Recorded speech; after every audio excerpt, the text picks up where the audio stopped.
Right now, somewhere on this planet, a newborn is screaming. And if this moment existed 50,000 years ago, that single sound could have wiped out an entire family before dawn. No walls, no locks, just darkness, and every creature hiding inside it, capable of tracking a crying infant from hundreds of meters away. For 300 millennia, that was simply the reality. Keeping a newborn breathing was the greatest challenge our species ever faced.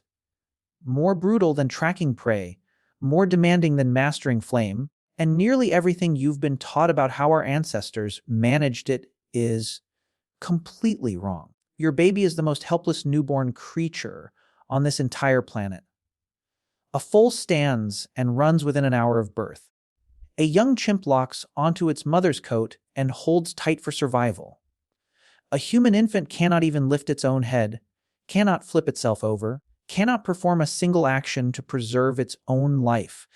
And that pitifully screaming uselessness is the precise reason you exist today, sitting here, still breathing. It sounds completely backwards. I'm going to show you exactly why it's true. But the helplessness wasn't even the most dangerous part. The dangerous part was the noise. Because a Stone Age newborn had one fatal habit capable of destroying everyone around it. And evolution quietly embedded a strange reflex deep inside your body to silence that baby fast. You've triggered it recently, probably this very week, without once understanding what it actually was. Here's where it gets truly strange. Every community of people still living the ancient way, out in wild places, the way humans lived for hundreds of thousands of years, they all practice the same unusual thing with their newborns. They deliberately hand them to people they barely know continuously throughout the day. And that single practice may be the only thing that prevented humanity from going extinct altogether. Stay with me, because this is where everything you believe about parenthood completely unravels. So why does your baby arrive so unfinished? Blame the human skull. Our brains are enormous. So enormous that if a baby developed that brain fully before birth, the skull simply couldn't pass through. Mother dies, baby dies, species ends. So evolution struck a compromise. Release the baby early, incomplete. A chimpanzee enters the world with nearly half its brain already developed. You arrived with roughly a quarter. The remaining 3/4 had to assemble itself afterward, outside the womb, while you were completely exposed and defenseless. Consider what that truly meant for your ancestor 10,000 generations back. A newborn that couldn't walk for a full year, couldn't cling to her, couldn't nourish itself, couldn't stay quiet when a leopard crouched motionless in the grass nearby. In that world, that's not a child to protect. That's bait. Soft, slow, loud bait ringing a dinner bell for every predator lurking in the darkness. This was prehistoric survival operating on its most punishing setting, and the odds were never favorable. Picture one terrible night. The fire fades to embers. The mother hasn't properly slept in days, and the baby simply will not go quiet. Every cry travels beyond the firelight into the surrounding forest, and out there, something possessing perfect night vision and a hollow belly picks up the sound and begins moving toward it. This wasn't some rare nightmare they whispered stories about. This was routine. This was the constant background soundtrack of being human across 10,000 generations. So our ancestors faced a problem no parenting guide in existence has ever needed to address. How do you prevent the loudest, most vulnerable creature in the wilderness from getting everyone around it killed? How did they manage it? The answer will genuinely disturb you. Researchers who observed infants inside a rainforest community tracked every person who made contact with a single baby throughout one day. Not 2 people, not 5, 14. One newborn exchanged between arms roughly 8 times per hour. The mother held it less than half the time. Everyone else shared the remainder. That sounds touching until you recognize the terrifying question it raises.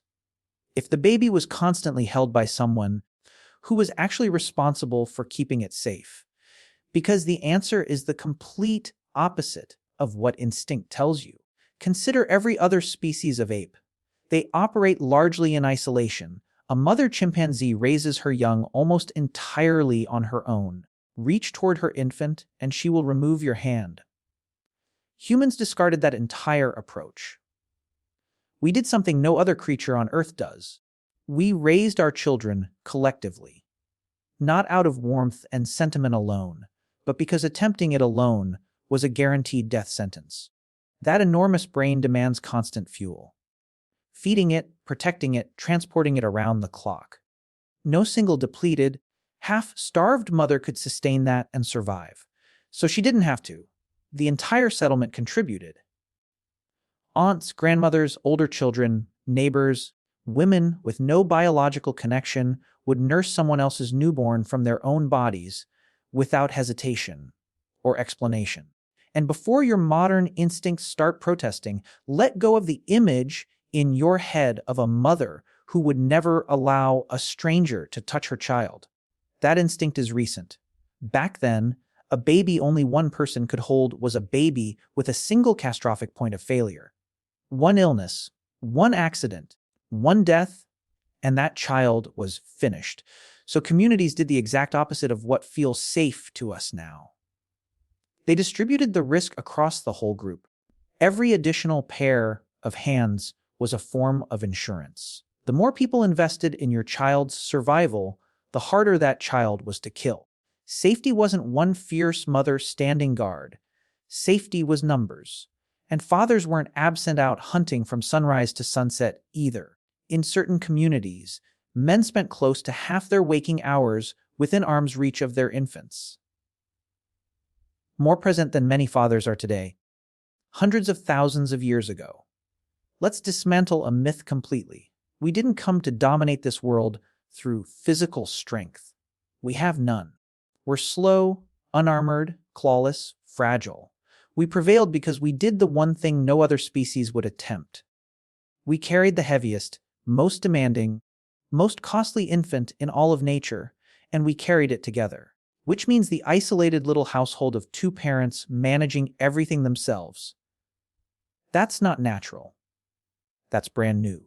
A peculiar experiment, barely a moment old, in the full span of human evolution, and every one of us is living inside it right now, discovering the hard way whether it's even sustainable. Here is the sentence that should stop you completely. For 300,000 years, not a single human being ever raised a child alone. Not one. There were always additional arms. Always someone to take the baby when you were spent. Always someone awake while you slept. The average mother in those days had 5 to 15 people actively helping her every single day. Today, too. Often, one. Picture it. 3 in the morning, baby screaming, and no one is coming. No grandmother one door over. No one to hold the baby for 60 minutes while you recover any shred of yourself. You sway with the child. You check the clock. 3:14. You do the merciless calculation of how many hours remain before another human being is available, and the number is too large. No one to rotate in, no shift change, no backup. Just you in the dark, performing a task that for 300,000 years was never once designed for a single person. That crushing, hollowed-out exhaustion so many parents know intimately. That's not weakness. That's a 300,000-year-old alarm sounding inside you, screaming that the village has disappeared. Because it has. You were built for community and handed an empty room. If that landed somewhere deep, stay with me, because what I'm about to show you next is a survival reflex still alive inside your child's body right now. Once you recognize it, you will never pick up a crying infant the same way again. Back to the crying. When our ancestors shifted to walking upright, they lost something every other primate infant depends on: fur to grip. A young monkey clings to its mother and travels hands free. Our infants had nothing to hold, so mothers carried them all day for years. They fashioned slings from animal hide and woven plant fibers just to free their hands while permanently attached to a baby that could never under any circumstances, be set down. All day meant all day, foraging with an infant strapped across your chest, walking miles with a baby fixed to your hip, digging, cooking, climbing, running with a tiny human attached to your body for 2, 3, 4 consecutive years. Set that baby on the ground even briefly, and you've just offered a snake or a large cat the easiest meal of its life. So they never did. A baby on the ground was a dead baby. That rule existed without exception. The child was always in contact with a body, but carrying wasn't a comfort choice. It was a weapon against death. Try it yourself. Lift a screaming newborn, hold it against your chest, and watch the crying extinguish itself. Heart rate settles, breathing evens out. And the reason is brutal. In the wild, a crying infant is an announcement. It broadcasts to every predator, in the dark, exactly where the slow, vulnerable humans are sheltering. A baby that falls completely silent the instant it's lifted is a baby that doesn't bring the whole family hunted down in the night. Here's what will give you chills. Your baby still executes this exact program today. That small wave of stillness when you scoop up a distressed newborn. That's not just love expressing itself. That's a 300,000-year-old don't get us killed reflex still activating inside your child's nervous system. The baby quiets because at some ancient level, being held means being rescued. It's protecting you both simultaneously with no awareness that it's happening. And this didn't end when darkness fell. No cribs, no separate nursery, no closed door between rooms. Babies slept pressed against warm bodies every night without exception. And that wasn't simply comfort. A newborn can barely regulate its own temperature or maintain a steady heartbeat. A parent's body manages those functions for them. A baby sleeping alone in cold darkness wasn't just isolated. It was a baby slowly failing to survive until morning. Then there was feeding. This one unsettles people. No formula, no bottles, no safe water supply. Drink the water and the baby dies of infection. So mothers nursed for years. 2, 3, sometimes 4 or longer. That milk wasn't a philosophical stance about parenting. It was the only uncontaminated, nutritionally complete food that existed anywhere on Earth, packed with the only medicine available. Her own immune cells, actively fighting infections in a world containing 0 medical practitioners. And nursing accomplished something quietly strategic. It gradually suppressed her ability to conceive again, functioning as nature's built in contraception. Because 2 completely helpless infants simultaneously in that environment meant you would likely lose both. But eventually the milk runs low. So how do you introduce solid food to an infant with no teeth? You pre-chew it. Mother or grandmother would soften meat or plant roots inside her own mouth, then transfer it directly, lip to lip, into the baby. Unpleasant to imagine, perhaps. But that warm, mashed mouthful carried digestive enzymes and immune compounds that kept the child alive. And here's the part almost nobody anticipates. A significant number of researchers believe this practice, not romantic attraction, is where the human kiss actually originated. The first kiss in human history wasn't passion. It was a desperate mother feeding her child the only way available. Let that fully register. The gesture we now treat as the most intimate romantic act on Earth began as pure survival mechanics. As medicine, a mother transferring her own immune system into her child one mouthful at a time. Because the alternative was watching that infant die of something we'd treat with a single pill today. Nearly every tender thing human beings do with one another seems to trace back to the same origin. The relentless round, the clock, collective struggle to keep one impossibly fragile baby alive for one more day. And they weren't selecting food randomly either. Bone marrow dense, rich, to power that metabolically expensive brain. Wild honey, when fortune allowed, concentrated energy in every bite. Every mouthful served a function. Feeding a Stone Age infant was never about preference. It was a daily equation. How do you keep a brain consuming more energy than it should from simply shutting down? Which brings us to someone in this entire story that nobody expects to be important. And honestly, she might be the reason you live long enough to grow old at all. Grandmother. Sit with this for a moment because it's genuinely strange and almost no one mentions it. Nearly every animal on Earth dies shortly after it loses the ability to reproduce. Once you can't pass genes forward, biology considers you finished. So why do human women live 30, 40 years past the point of fertility? Almost no other species does this. What are those extra decades actually for? Researchers studying one of the last remaining hunter-gatherer communities anticipated that the older women would be slowing, fragile, fading, a weight on the group. They were completely mistaken. The grandmothers were relentless. Among the hardest working individuals in the entire camp, out in punishing heat for hours, wrenching dense roots from baked, unyielding earth.